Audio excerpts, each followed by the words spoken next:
Hello, everyone, and welcome to the Free Thought Podcast. I'm your co-host, Chai Chow. And I'm your other co-host, Amelia Boudreau. Today, we are going to be discussing the ethics of religion and God's existence with special guest John Bramson, Amelia's cousin.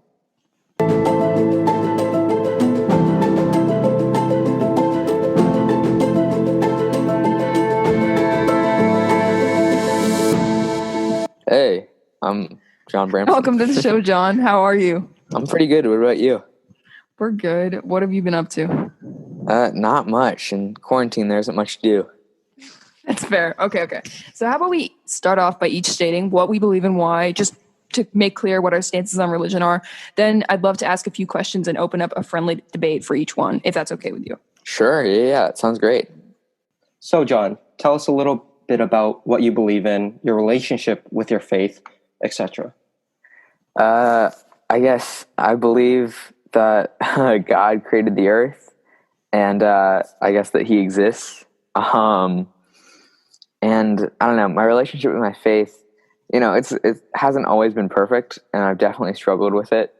But I mean, overall, So, I guess I could be given the title of an atheist. I don't really consider myself an atheist. I don't really consider myself a believer.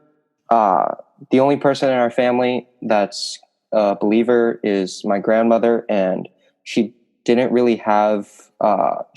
push her beliefs onto myself. So I don't really have any connection with religion. I do think that religion has halted or pushed back many scientific discoveries that could have been discovered earlier. And I might go into this topic a little bit more throughout the episode. Okay. Well, so personally, I consider myself an atheist. I don't believe that God exists, and I don't believe in any particular religion. I agree with Chad in that I don't think religion is always productive, while it does have productive qualities to it at times. So here's what we're going to do now. If it's okay with you, do you mind if we ask you a few questions, John, just to get into some of the intricacies of religion and get a conversation going? of course, yeah. Okay. So first thing we would love to hear your perspective on is why you personally choose to believe in God. And go as in depth or as you want. I mean, how my relationship with my faith started was my mother is a very devout Christian. Her parents were. My father, sure. And so I was raised, in the church and, learning about God early on in life. And I guess I believe in God because I think it's true. I guess would be like the simplest way to put it, because I wouldn't believe in it if I didn't think so. But it's such a hard question. No, yeah, you've done a good job. Are you saying it's sort of what you were raised with and it's the way you learned that the world worked, essentially? Sure, but then, as I've grown through it, I've obviously, done my own research and looked into faith and struggled with it and asked myself probably all these questions that you're going to ask me. And I've answered them to my satisfaction, which, I probably can't do the same for you because I've grown up around, numerous pastors who've studied the Bible all their lives.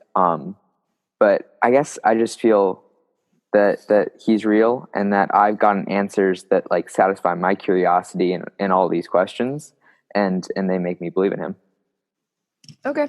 Thank you for that answer. And we can delve more into that. I think throughout this episode, we will get into God's existence. But yeah, thank you for providing that perspective. Okay. So Chad, why don't you ask the next question? This question is, do you believe that religion serves a purpose for individuals or for society? And if so, what is that purpose? So, I mean, I definitely believe that religion serves a purpose, and I think it serves a purpose for both individuals and society.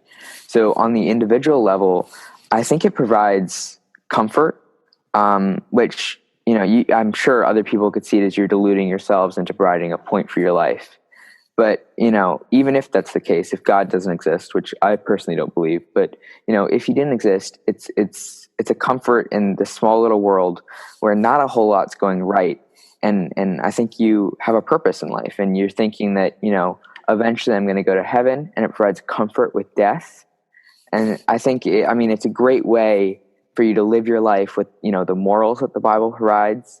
And it's just helpful for an individual. And then for a society, again, coming back to the morals, I personally believe, I'm sure evolution had something to do with it, that religion brought a lot of the common morals into society. The Bible talks all about, doing unto others how you would want to be done unto, and being humble and being patient and being loving, and all these things are crucial for a society to run and for everyone to be respectful for each other. And I think religion provided that for society. Okay, that's interesting. Do you mind if I ask a follow-up question? I would say, sure.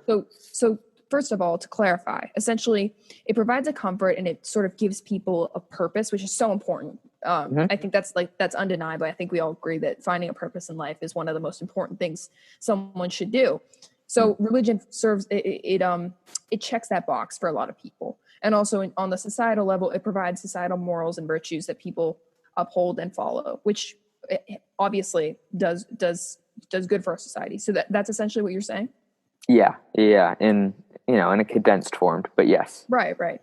And do you think that we've obviously talked about this before? To those of you who are listening, John and I this summer especially have been talking a lot about religion in general. So do you think that the purpose of a believer or someone who's Christian, the purpose of their life is to follow God? I think so. I think God calls us to make him the center focus of our life, and to make our life about doing what he asks us to and what he calls us to do, both in the Bible and what we're taught. And so I think that is the main purpose, or at least should be the main purpose of a believer or a Christian's life. Okay, so I remember you putting it before as sort of coming to God is the purpose of one's life. And sure, yeah. Okay, understood. Yeah. So those are some good questions that we asked just to sort of get your view on things. And now we're going to start asking you questions that could lead to a little more of a debate. And that'll get interesting. And hopefully the debate is good. So let's get into it. Essentially, obviously you're a Christian. So our next question is about the Bible. Do you believe parts of it are outdated? Or do you believe that we should be upholding all of its teachings even today? So this is a weird one to ask, because it feels wrong almost to say outright that parts of the Bible are wrong. I know that there's a lot of confliction, especially in the Christian community, about how the Old Testament was and how a lot of people see what God did in the Old Testament as wrong. And lots of Christians have struggled with that. But I think that there are parts of it that I don't agree with. So to pull in some specifics, there's stuff in the Old Testament about not eating pork. There's stuff in the Old Testament about, not mixing fabrics. There's stuff in the Old Testament about not touching a woman on her period. There are all sorts of things that I don't really think matter in our day and age. But, this was thousands of years ago. This is a different time. So I think that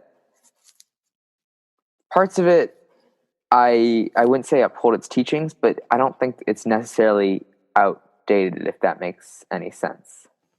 So sort of in a way you're saying, well, of course, there's some asks that especially the Old Testament makes that are just not really possible. They're not possible in today's modern world. Is that what you're saying?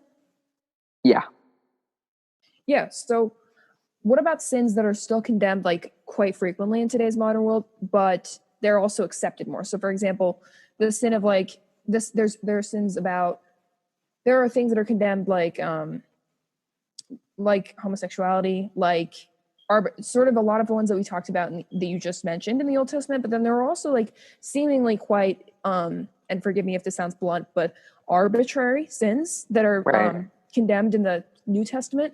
And I wonder about those. Do you think that we should be, you definitely said that the Old Testament has some things that just aren't possible to uphold, but what's your opinion on the New Testament, including all both the things that make sense and the things that don't make as much sense? So this is a really hard one for me to personally answer, as you know, I'm quite young and quite new to my faith, and I'm still learning and growing in it. So I haven't read all the Bible or studied most of it. But with the New Testament, I think that's much more modern, and a lot of like the Gospels talk about morals, and I think, of course, like all of those should be upheld. I think most of the arbitrary sins, if not all of them, are in the New Testament and really shouldn't and not shouldn't be upheld, but aren't, as you said, possible in our day and age. As for homosexuality, that's a large struggle with my faith. Is I don't think it's wrong at all to be homosexual, and I don't think that's a sin. And I haven't studied all of the Bible that talks about that, and I'm working on it and working out how I feel about it. But that is one of my biggest struggles, and I know that's not a satisfactory answer, saying I don't know, but I honestly I really just don't know, man.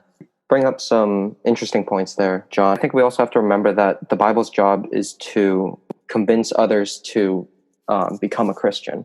And so, do you mind if I interrupt you? Yeah, it's fine. I wouldn't actually agree with that statement. I think the Bible is a gift from God to his people in a way of explaining himself to people, right? Showing how he works and what he does. And then it's also a way to, as you said, explain to new Christians or people who are, considering faith and trying to figure out how they feel about it. And it's a great way to explain that. But I think its main purpose is to provide insight to people who are struggling with their faith, or to provide to provide those morals and those values and his teachings to his people. I guess my first reaction to that is, if it is the word of God, I guess, how accurate is it?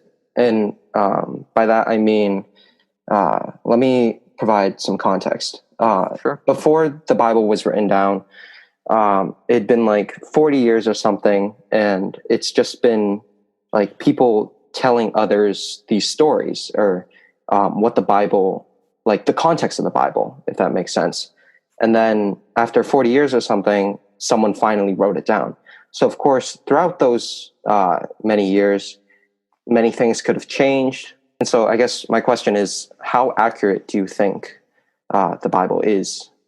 So if I understand what you're asking correctly, is a lot of these stories, were told down through the generations and through many years, and how much of that do you think was exaggerated or warped between the stories? Yeah.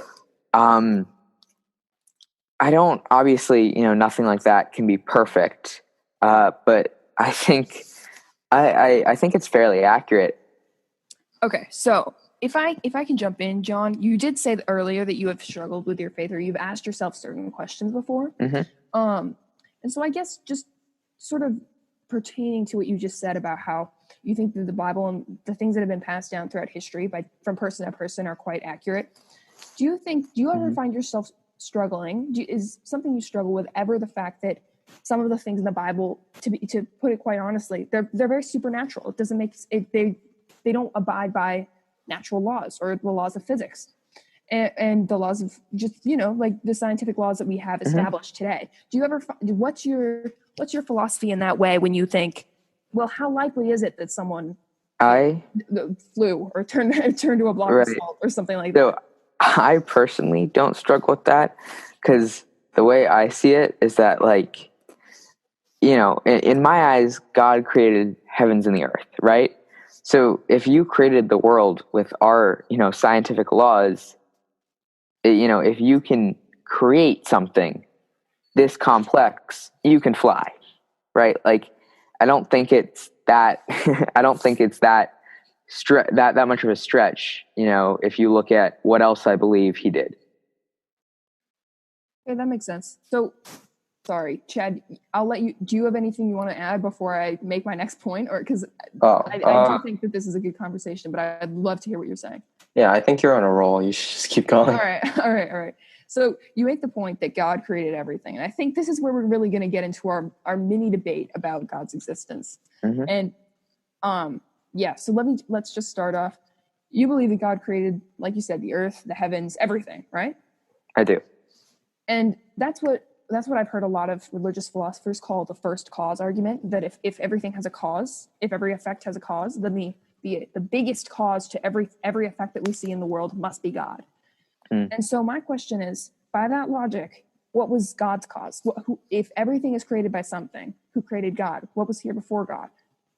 I just want to jump in real quick before John can give his answer. Amelia, there is no cause for God. That's their entire argument. God is the first cause, right? I'm just challenging that. That's my curiosity. Sure. The way I would answer that is the way this has been, answered for me, because I've definitely asked these types of questions, is that I don't think God has a beginning and an ending. I don't think God abides by the scientific laws or rules that we have, right? So like these are things that, science has answered for us. They give us an idea of our reality, or, a way to make sense of things. And I think that if God gave us that reality, I don't believe that he has a beginning and an end. I think he is eternity. If he can provide us, which I believe he does, eternal life after death, then that's eternity. Eternity doesn't have a beginning and it doesn't have an ending. Right. I understand that. Yeah. Chad, do you have a question? You want to move to our next one on the list? Have the mindset that God is the first cause, then there's pretty much no other way around it.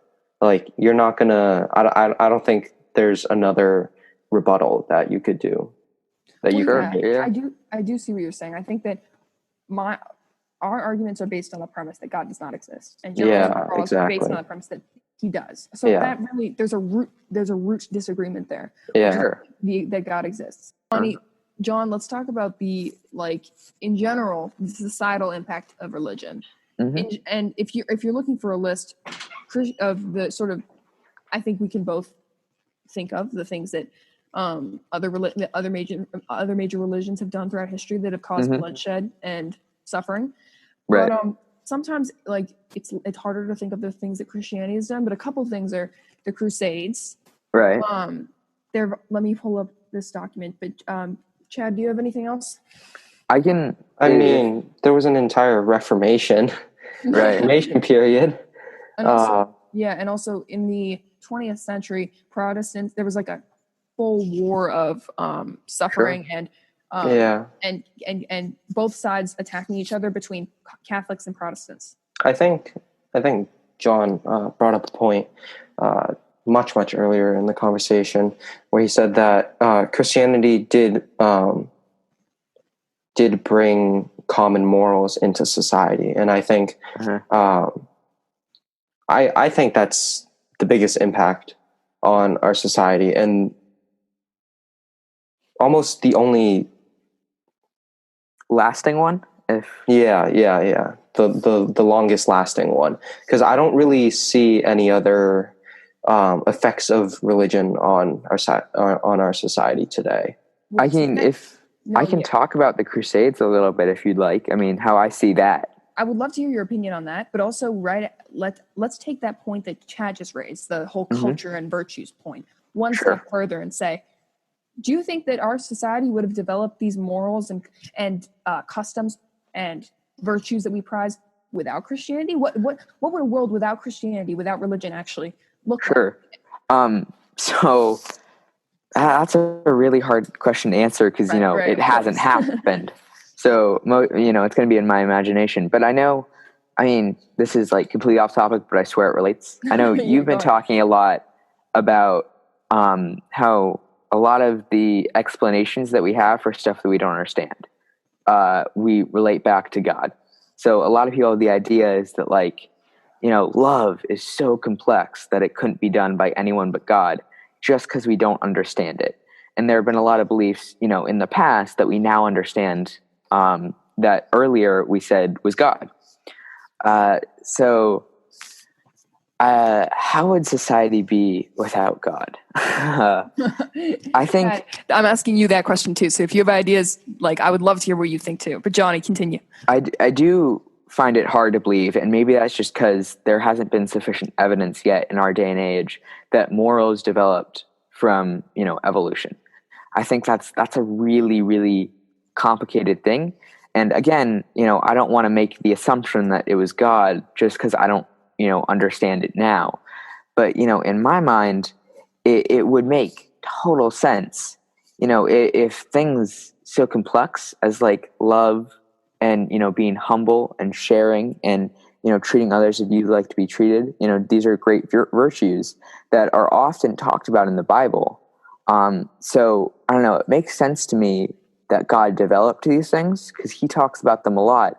And, Jesus talks about them a lot, trying to teach people these things. And so I think, bottom line, I don't know how it would turn out, but religion has done these great things and introduced morals into society. And I think because religion is so common, it introduced them quickly and made them, a big thing. And I'm not sure evolution would have done the same thing the same way. Yeah. I want to address that in 1 second, but Chad, what are your thoughts on that? I think there were many points that we could discuss based on what John just said, but I think the thing that popped out to me was when he essentially said that these, and correct me if I'm wrong, when these Christian morals sort of developed our society. I think that's pretty much the goal of what you were trying to say. I think, to put it in a different term, which might be the same thing, is I think they were a large part in shaping our society and making it a civilized group thing instead of like an every man for themselves caveman situation. Yeah. Yeah. Okay. Where I'm going with that is, do you think this society was shaped because of the beliefs in God, or do you think it's because of what people did with the beliefs of God that caused it? I guess what I'm trying to say is, do you think Christian philosophy is what I think formulated our society? A lot of like the teachings that God, gives was like what shaped our society. But I also believe that like these teachings wouldn't have been taken seriously unless these people believed that, a higher power told them to do so. If I may, John, can I address your point about evolution? I'll say, so what you believe is that we'll call it moral intuition, the idea of right and wrong, the idea of what's a good thing to do to someone, treating people with kindness is good and treating people with animosity is bad, sort of developed from Christian ideals. And I would say, as someone who obviously isn't religious, I've done research into what scientists explain, like what scientists will say explains moral intuition. And their theory is that when prehistoric humans, or not prehistoric humans, what am I saying? Literally, what am I saying? When early humans started to forage in groups and hunt in groups, that led to the first developments of social skills, which with time spent in groups, a certain set of social codes began to develop. So, for example, people would learn, hey, like if we want to be productive in this group when we're foraging and hunting, we should treat each other with kindness. Obviously, they didn't know what kindness was, but they knew it was just not being mean. It was being cooperative. I'm sorry to contradict you right there. This is kind of blunt, but you just said they didn't know what kindness was. They just knew, and then you explained kindness. Well, no, but they didn't call it kindness. Is my point. They just knew, like when you're. Do you understand? What I'm saying is that here's what scientists hypothesize. They essentially trace the development of social codes and societal morals back to group foraging and what the first sort of structured groups that emerged in early human, that early humans had. So that's the sort of scientific answer. And with that said, and obviously you can choose to believe it or not, but with that said, do you think that the right thing to believe in situations where faith may contradict science? When there's a belief that's held by people of faith and a belief held by people who believe science, and those two things are butting heads, what's the right thing to go with? Like, this is an opinion question. Do you think that one should rely more heavily on science or rely more heavily on faith? Sure. I'm going to bring back a point that we talked about earlier. how people use God as an answer to questions they don't know. I also think that that a lot of things that we, early on believed, which was in science, I just used air quotes. I realized it's an audio show, that were disproved later on. So I think like anything that these scientists hypothesize about, because, they weren't around then, and sure, they might have some evidence, but they don't have proof, right? Lots of evidence leads to proof, but I don't think in this, particular situation, a lot of that is a hypothesis, knowing that, we came from apes and we hunted, and that's how, society got its start. A lot of, how these morals developed was hypothesized by scientists. I also believe that scientists, science, and studies are words that people use to hide behind. So like they'll be like, "Oh, I saw this study about that," or "These scientists say that." Well, like what scientists? Where's the proof? And so, like, I'm not saying you don't have any proof. Of course, I totally believe you do. I know you're an educated person and you fact check everything. But I think that just saying scientists or science isn't really sufficient to give an educated answer, if that makes any sense. Sorry. I was, like when I was talking about that, I was intentionally vague, but regardless of whether I have a link, but like, whatever. Right. I accept your point. I think that both sometimes like vague scientific words and vague faith-based words are also used as blankets. So let's get into that. I would say like, okay, I accept everything you said. Now I want to ask a follow-up question. And that is just in this situation and we can use this situation as our focus. Right. There are two theories that conflict.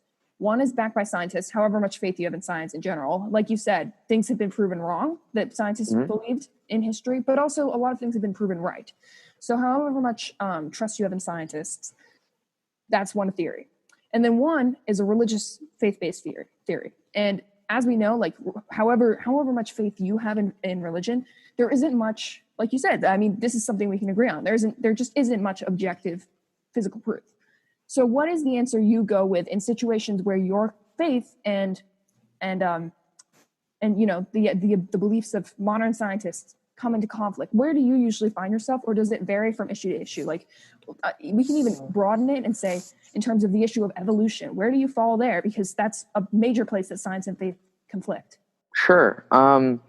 So a lot of things I've thought about, which I haven't come to a conclusive answer, and I know that's so unsatisfying to hear, but I don't know whether or not the Bible is used as a metaphor. Saying God created heaven and earth. Sure, He created heaven and earth, and when He created Adam and Eve, did He create Adam and Eve, or did He create the world that developed into Adam and Eve? And if that timeline is just shortened and exaggerated. So I don't necessarily see evolution as wrong, and I don't necessarily see it as right. And I don't see, what's told in Genesis about how, in 7 days or in 6 days and 1 day of rest, God made everything appear. I don't consider that necessarily right or wrong. So, I mean, I tend to believe, because I believe, in God, that the world was created how He has said so. And in my opinion, any group of humans, however backed they are by science, are going to be disproved by God. Because, again, in my belief, He created all of us. And, He's going to be smarter and better and has an understanding. And I think a lot of science is a way of not to fool ourselves. So it's giving us reasons for questions we have. Okay, so to address what you said, essentially you're saying often your trust in faith will trump your trust in science, and at times you believe that the ultimate answer is faith, even if science also has truth to it. Yeah. Okay. Yeah. So then I would say, do you think, sorry, let's wrap up like this like line of discussion, but then there are a lot of other things we want to get to, but let's just finish this. And my question is, do you believe that if God created everything, he created those scientists, of course, or at least created the bloodline they come from, meaning that he gave them the ability to do science. Because when I was talking to, I've talked to other religious people, and they said, well, they've talked about like the beauty of a guitar before. I've heard people say that, and I said, well, do you think that God gave the person who created that guitar the ability to create the guitar? And they said, yes, God gives everyone their abilities and their shortcomings. So does that mean that God also gave those scientists the ability and the capacity to do science, meaning that there's truth in them and that we should trust them because they come from God? I think that in that particular scenario, I guess, to simplify what you're asking me is that if God gave these scientists the ability to do science. Yeah, in a way. Yeah. Yeah. Exactly. So I think God gave these scientists the ability to study these things and to provide an answer that's satisfying to them for now.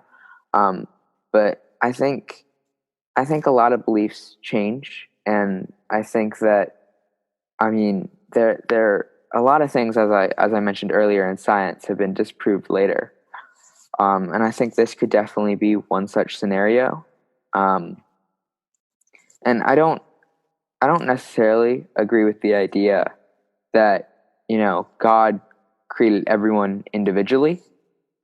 I think that might be more of a comforting statement, a bit one that I've heard a lot from Christians.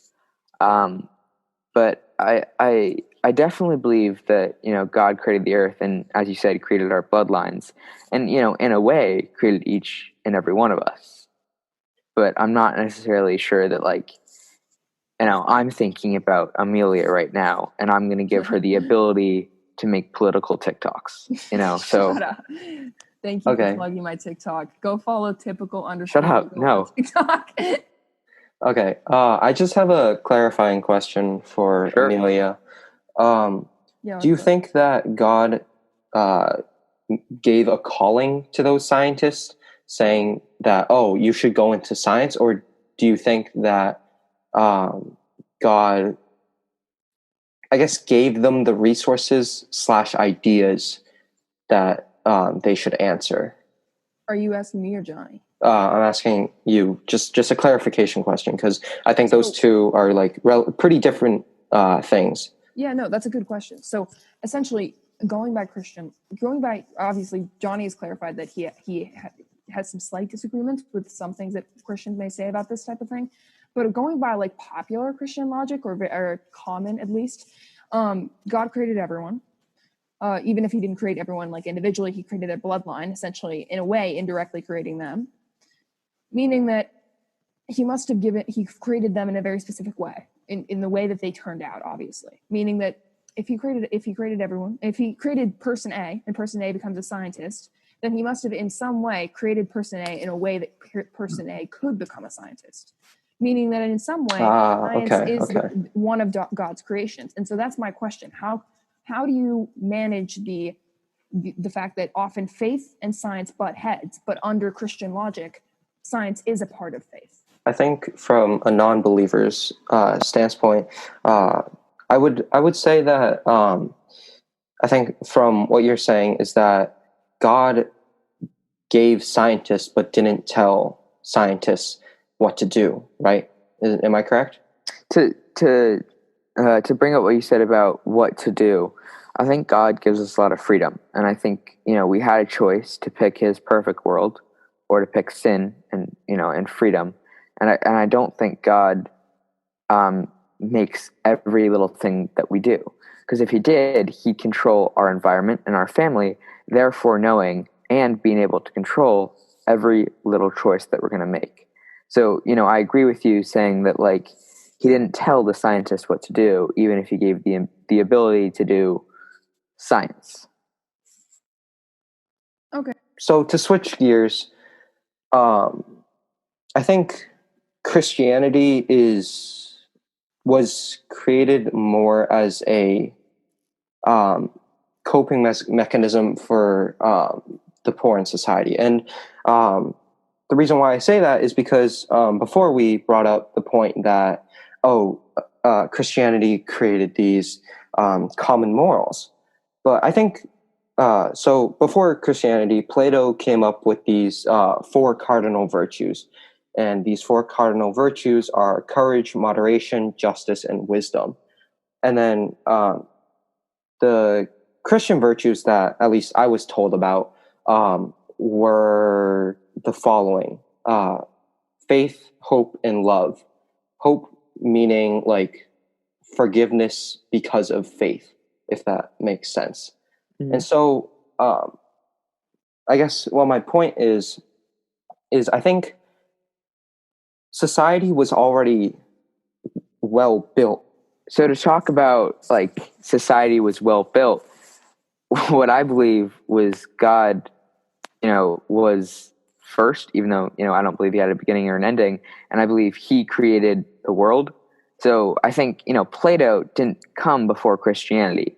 I don't think anything came before Christianity or before God, because he, created heaven and earth. So Okay. I also, talking about Plato's virtues there, would you mind repeating them really quickly so I don't mess up? They were courage, moderation, justice, and wisdom. So I think a lot of those well important in society are almost more selfish virtues, making sure that you're going to be okay. So like, having courage in yourself and, leading yourself forward. Justice, making sure those who would bring you down are like, stayed away, making everything fair. Wisdom, making sure you're making wise choices. I think with like love and forgiveness, those are more of like society's virtues and ways to keep, a group of people together. What the Christian virtues that we were talking about, being love and forgiveness, or love for everyone specifically, Mm-hmm. I think that they're ways to bring down the rich and more of a coping mechanism. So a lot about like Jesus telling people to sell everything. I think that there are a lot of selfish people in the world, and people are selfish with their money. And the Lord always preaches that you shouldn't go to bed full while your neighbor is hungry. And so that's a way of saying that you should help all those around you and in the world to the very best of your ability. So, if you can feed yourself and, your neighbor, that's great. But, it's not necessarily like you should think of, but I won't have enough to eat tomorrow. As a community, you can all help each other out. And so, selling everything is for those who are like thinking about themselves. And those were very, very specific scenarios. But generally, Jesus just talked about how those who are greedy with their money should always help out the poor, and that they shouldn't have more status in church because of their money, or they shouldn't, they shouldn't have more or less because of their money. They should always do what's best for, their neighbor, everyone around them, and specifically the poor. Yeah, and so sort of to address that, I actually think I do think that religion in general, and that includes all religions, has done harm in the past, in throughout Mm-hmm. history. It's been a source of bloodshed, and that's just a historical fact. But that does not mean that must mar the reputation of religion forever. You have to make a case for that. I think that. Yeah, no, go ahead. Sorry. To talk about, like the harm religion has caused, I think a lot of that, yes, it was caused on the basis of religion. So people, I think, used religion as a scapegoat to be able to do that and then blame it on something. So I guess to talk specifically about the Crusades, a lot of the Crusades were about, gaining land, and, gaining more for your fiefdom, or your kingdom, to expand your nation. And then they were used under the idea that God was telling them to do these things. And I personally think that's BS, and that these people had to use something to collect, or not to collect, but to make their entire, nation as a whole think it's a good idea to do something that would cause bloodshed. So, everyone at the time was a so-said Christian, and there wasn't a lot of, separation between church and state. So, if state said, God gave me a vision to do this, and then the church backed it because they were, almost one, then, the nation as a collective would think it would be a great idea to go attack another nation so that, state would get richer and do better for themselves. So I think that, yes, it was blamed on religion, and maybe if religion wasn't there, they wouldn't have had an excuse for it. But I don't think it was necessarily the fault of religion, because I don't think God, said, go kill these people and steal their land and say you're doing it in my name. I do respect that view. I mean, honestly, I think that there's no point in debating whether the Crusades were the fault of God or the fault of religion or etc. Because I just think we have opposing views on that. But it does lead me to one question I'm very curious to hear your opinion on. Mm-hmm. Do you believe? Let's bring it to a more sort of modern day realm for a minute. That we can get back to the very deep religious questions in a second. But this is more to do with politics in modern day. Do you believe in the separation of church and state? Definitely. I don't think it ever worked out well, and I don't think that's how it was intended to be. I don't think that religion should be forced upon anyone, or be something to get officials elected, or something that officials would make you do. And I definitely do believe in separation of church and state, and I think most Christians do too. It's not really a common belief. Yeah. So. That makes sense. I definitely have not heard a lot of Christians saying that they are not in favor of separation of church and state. I think that you're right. I think that the idea that the church and state should be separated is a popular view, even amongst Christians. But I guess if I may bring it to a political place for a second, and I know you guys aren't crazy about politics, but I do want to ask, do you believe that, for example, businesses, has more to do with religious freedom in a way, but do you think that businesses should be able to turn people away on the basis of race, religion, sex, sexual orientation, anything like that? Definitely not. I think that more comes into civil rights than religion. But no, that's ludicrous, because no matter what you believe, or who you're sexually attracted to, or what you look like, we're all people. And I know that sounds so cliche. Oh, we're one big happy family. We're not. We fight. But we're all people. And in my belief, we're all people of God. But and I don't think there's any reason for this is more civil rightsy, but I don't think anyone should really disagree with this, because you're an idiot if you do. But I don't think there's any reason for businesses to turn away people based on anything. You're people. Right. Yeah. No, I think that was definitely what I was hoping you would say. Yeah. I'm not a Trumpster. Yeah. If you're, yeah. I think in an ideal world, we would be able to separate the church and the state.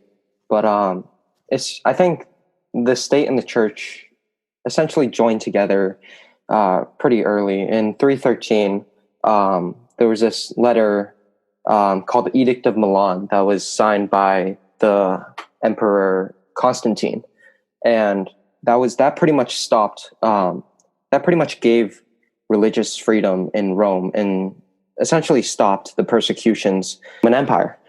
And from that point on, there were people who joined Christianity because pretty much a way to get into politics. I think that's when Christianity had a little divide, where people were actually joining because they believed in it, and people that joined it because they had other motives. And if you look at our government today, I think there's one person out of everyone in Congress and the House of Representatives who isn't a Christian.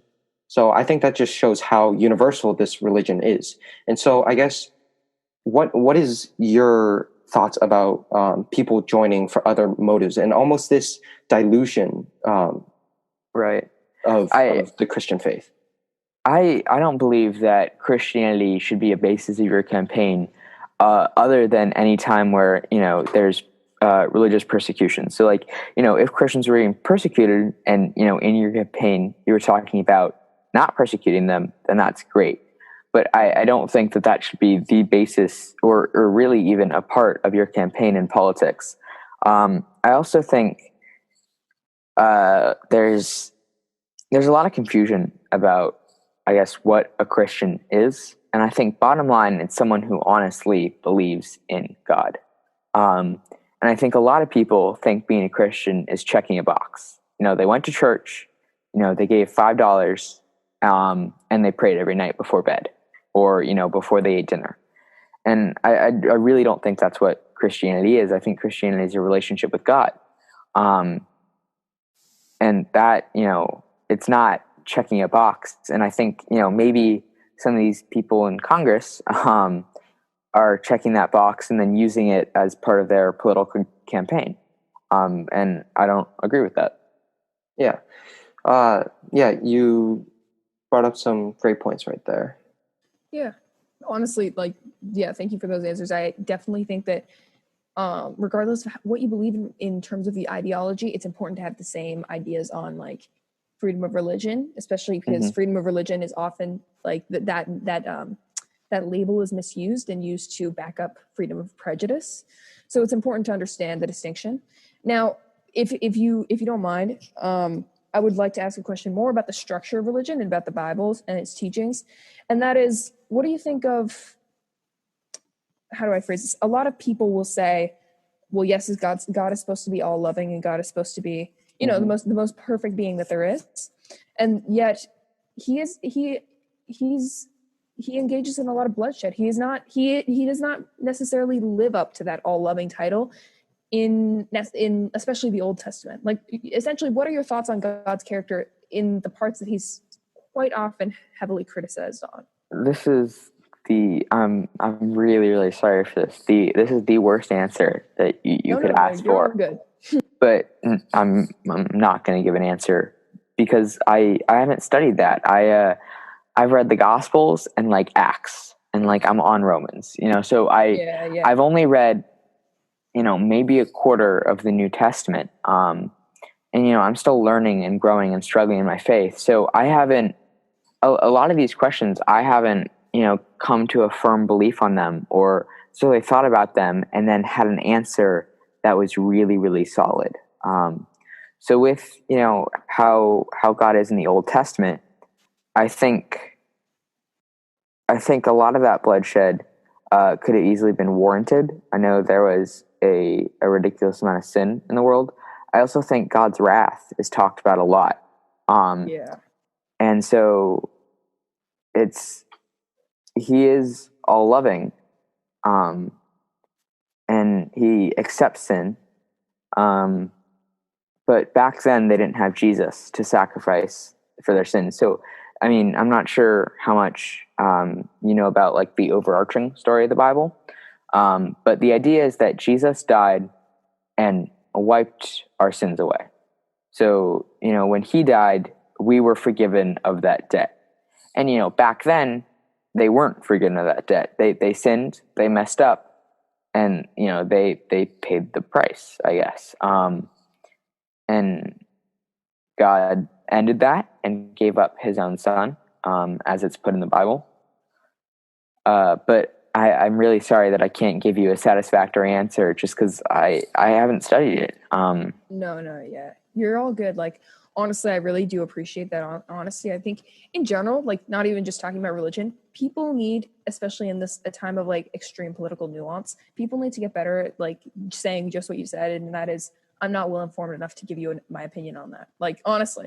So sorry, not to bring it away from the focus, but I do appreciate that honesty and that answer. Chad, do you have anything you want to add, or do you have any questions before I have another question for John? Yeah, I just have a clarifying question. You said that being a Christian is to pretty much be in a relationship with God, and not really a checkbox. But I guess my question is, how would you show your relationship with God? Are you supposed to follow the teachings of God? Because I think, or not the teachings of God, the teachings of Jesus, sell everything and just become pretty much a hermit. You're a pretty devout believer, and there could be another person who could just like you said, go to church and believe in God, but not go to the extent that you do and go through all these studies. So I guess the way that I see that is, you don't need to show off your faith. God says in the gospel that if you're performing your faith as a performance to, upper your status in society or to show off to people about how good a Christian you are, that's not faith. That's using it for your own, personal benefits. So I think that the only way for you to like prove you're a Christian, which I don't think is necessary, I don't think you need to prove it to anyone but to God, is to do what He calls you personally to do. So I think the Bible is a general way for Christians to act. However, everyone sins. Everyone. I am a ginormous sinner, and there are plenty of people who have sinned less than me, and plenty who have sinned more than me. And I'm nowhere near perfect. And I think the Bible calls us to work on that and to acknowledge that, and then to tell God and say, look, I did do this, and own up to it, and then work on it. And I think that's what the Bible calls you to do generally. And then a lot of times, God calls you to do something else in life. So if you find a passion that in life and it honors God, and so like a lot of people they say they're called to be a missionary, so they feel that God wants them to do that. And I've never had that feeling. I haven't had like, oh no, God needs me to go do this, right? Yeah. So I can't personally, open up on like what that means to be called to do what God asks you to do. But generally, I think, the way to prove you're a Christian, to get back to the main point, which you should only, have to do to God, is to do what He calls you to do generally in the Bible and what He like personally calls you to do. I guess my other question that just came to my mind. So our society, our society in general, is just based on the exploitation of workers. That's how, I guess you could say, billionaires become who they are, right? Mm-hmm. And so, I guess you can't really speak for God, but I don't know if I'd necessarily call it exploiting, though, because if they're compensated fairly, and it's under their free will, they are working, then I think exploiting is a term used to people who are forced into something, or they're doing something under the impression that they're getting paid a fair amount. If I could interject, I totally understand what you're saying. However, like we talked about this in my my computer coding and AI class today. We talked about sort of the ethics of Amazon in a way, and I don't like Amazon. Yeah. Amazon is a touchy subject because while it's embarrassing to say that many of us rely on it, like we all understand how unethical it is.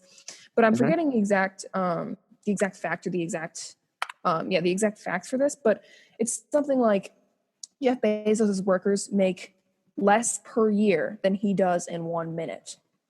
And so I would call that exploitation in a way that, yes, I agree with what you're saying, John. Like, technically no one is forcing them to take this job, but a lot of times it's sort of an invisible hand that's forcing people. Taking like jobs that pay them badly because like that might be the only option they have. Like maybe they don't want to work for someone who's going to quote unquote exploit them, but that's the only like source of income they have, and so that's the bad situation they're forced into in the workforce. I totally agree with you. I think that even if they physically aren't being forced to do something, that that they still have to provide in some way. I think specifically with Amazon, I personally, and I don't really want to get into politics too much, but I believe it's corrupt. I think that it's terrible for the environment, and it definitely underpays its workers, and I think that that's wrong, and I do think it exploits its workers for the amount that they have to work and the amount they have to do for like their pay, and I think that sure, it's not necessarily like exploiting someone, because they know that they aren't they're doing more work than they're compensated for. I to end it, I don't agree with Amazon, and I do almost agree that they kind of exploit their workers. And in a way, I don't think definitely do. Yeah, I don't think that's particularly relevant, because I think that in that situation they are exploiting their workers, and I definitely don't agree with that, and I don't think God agrees with that. Again, I can't speak for him, and I definitely shouldn't, because, but how I see it, and my relationship with him, I wouldn't see him agreeing with that. Yeah, and so we definitely went on a tangent here, but do you mind, Chad, if I address something he said earlier that I actually have a question about? Yeah, that's He talked fine. about sort of like this performance Christianity, this performance faith, where people, like as you put it, check the box, and they think that once they've gone to church, etc., done whatever things, X thing, Y thing, they have become a great Christian. And a lot of times it's just for show, or it's just to satisfy their minds, when truly they aren't upholding the values, and they aren't putting their back into their faith in a way that a true Christian would. So with that said, do you think that a lot of people who call themselves Christians aren't technically, like, maybe they aren't real Christians by definition, and maybe they have more work to do, not to sort of invalidate their efforts, but maybe, do you think that a lot of Christians like have more work to do in getting closer to God, and as you see it? I think it's definitely an interesting way to put it. I think that a lot of these people who maybe don't understand, which I don't mean to claim that I understand at all, because I really don't. The way I see it, Christianity is based on your relationship with God, and it's not about going to church or about praying. And I think it's true belief, and I think a lot of these people could have true belief and still check those boxes. So I don't think it's necessarily right to call out a load of people. And I think a lot of people are going to church and not believing, and using that as a way to learn about God and to understand him and to believe. Because a lot of, in my opinion, the best thing for someone who's like struggling with faith and their ideas about faith is to go to church and just listen to the sermons. Yeah. So I do really feel uncomfortable about calling someone out about their faith, because I just don't think that that's like right, because you don't understand everything. You don't understand what goes on behind closed doors. Yeah. But I definitely, the way I see it, Christianity isn't based on going to church, not really listening, and then never thinking about it again. I think it's based on your honest belief and relationship with God, and you being honest with yourself and honest with God about that. Yeah. So essentially you're saying, A, it's not even in my place to judge, and B, everyone's in their own process and journey in terms of where they feel in relation to their faith. Yeah, definitely. Okay, Chad, I want to know if you have any other points or questions. Before I ask Johnny, I feel like I would want to avoid this sounding like an interrogation session. So Johnny, unless you have any other questions, Chad, do you have any questions for someone who doesn't believe, or or maybe not even like doesn't believe, just has less faith in religion? And if so, what are they? I would love to sort of open up a discussion on your end and seeing what you might believe and about people who don't believe. Sure. What gave you faith? And like, not to like say that science is wrong or scientists are wrong, but what strengthens your faith in science, and an absolute belief that everything happened according to how, I guess, it's commonly taught in science. Yeah, Sorry, I think take this one first. Yeah, I think this is also I think my answer is also very similar to your answer. Is that I grew up with science and I already had faith in science, whereas you already had faith in God. Right. So I think that's the biggest difference. And because I grew up with that, I stood along it, and I found no reason to not trust it. Okay, so yeah, so I'm gonna say something. I'm gonna explain why I have faith in science over faith in something else, and also I want to bring up an analogy here that I think definitely serves to make my point. So first off, I believe that everything can be explained by science. Everything can be explained by a set of reasons and a line of reasoning, and that nothing just happens out of nowhere. No effect happens with no cause. And so with that said, I think that, do I think that anyone will ever prove the existence of God? No. But do I think that in theory it's possible for a scientist to collect proof of the existence of God? Yes. In theory, yes. In practice, no. So even like I genuinely think that everything can be explained by science, and everything in the natural world that goes on can be explained from research and science and reasoning. With that said, the reason that I don't feel the same way about religion is because regardless of how strong your faith is, it's an objective truth that there just isn't any scientific proof for it. And I believe that in this situation, if one is trying to convince someone that God exists, or convince someone of, let's say, the Christian religion, the burden of proof is on them.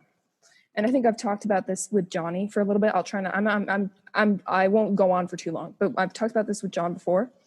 And there's a famous philosopher named Bertrand Russell who has a famous analogy where he talks about, if I tell someone that I believe that there is a teapot orbiting the earth and it's going around and around, and I believe in this celestial teapot that makes things happen on earth, and I read a pamphlet about it too, that does not mean it's real. You're going to say, no, like you're crazy. I need proof for it. And so not to sort of ridicule the Christian religion. That's not was my intention. I think that people who follow religion aren't just like deluded in the same way that you would be if you followed a celestial teapot. But I do think that in this situation, the burden of proof falls on religion. And until I see proof, I just won't. I'm not inclined to believe it, but I understand why others do. So yeah, in short, I have faith in science, and I need proof until I believe. Sure. Can I ask you a question about how you talked about you believe everything has a cause, an effect that had to be caused by something. So the world, according to science, started out of nowhere, right? The Big Bang. So what do you think caused the Big Bang? Because, in my opinion, a giant clap creating the world is just as ludicrous as an overruling deity creating the world. Yeah, I think there are definitely some things that science can't explain now, but I think in the future, very far future, could definitely be found out. Because, I guess if you asked a person in the Roman times,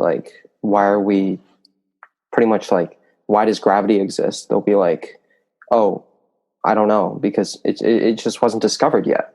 And so I think there are definitely some aspects of science that are questionable today, but will be found out sooner or later. But I think there are also some things that are just inexplainable, at least in my mind, today and in the future.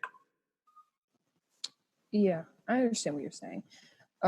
To address your point about the Big Bang, John, that is, it's complex. I think that just like you said that the existence of an overall deity or a god is no more ludicrous than the existence of a big clap, or as you put it, or a bang. I think that the existence of the Big Bang is no more ludicrous than a god. I honestly think that that is a hard thing to think about, because in that sense, like, both of those are equally nonsensical standing on their own. But I think, and feel free to disagree with me on this, I don't think that this is something I definitely need to do more research on, to be perfectly honest. I think that the thing that distinguishes them, at least in my mind, is one key thing, and that is that for me, and this is just a personal belief, science has built up credibility, whereas in my mind, for me at least, religion hasn't. So how I feel about those two theories, I believe the Big Bang, and I need to do more research into it, but simply because it's the best theory we have right now, and because science has built up so much credibility. Whereas if religion had credibility and proof, that might be what I believe. It falls to a matter of principle, where I will always believe science over something that has no proof, like faith. Sure. I guess I personally feel that, not to start a fight or to insult your belief. No, you're good. Don't. But I think the idea of believing something because of the source was originally credible. So I think that I personally believe most of what comes out of the Washington Post. or the New York Times. They're credible Yeah. sources. But, you know, if the Washington Post or the New York Times came in and said a celestial teapot circled our world, I'd question it. So I totally think that, you know, in my opinion, there's something wrong with questioning a source because you believe it's other articles. I think it can definitely be a part of proof, but I don't think it should be the basis of, you know, an entire belief. So I don't know whether or not you specifically say that you believe, you know, the Big Bang is how the world was created.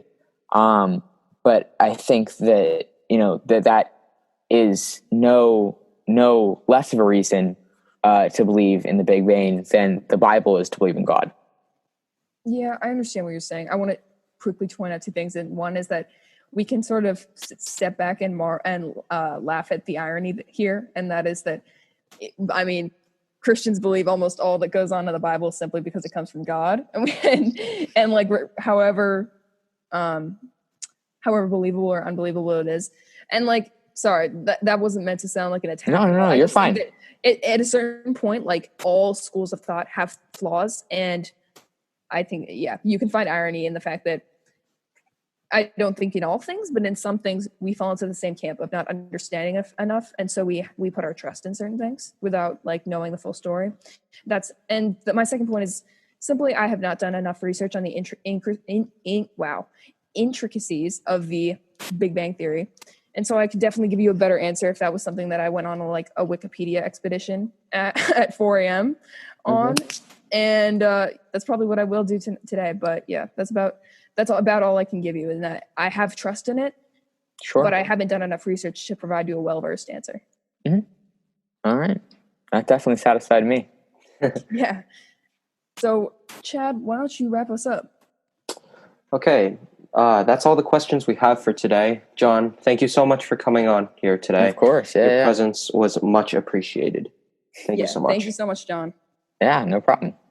Thank you guys for listening to this week's episode. If you have any questions, comments, or suggestions, please feel free to email us at thefreethoughtpodcast@gmail.com. That's thefreethoughtpodcast@gmail.com. Thank you. Thank you.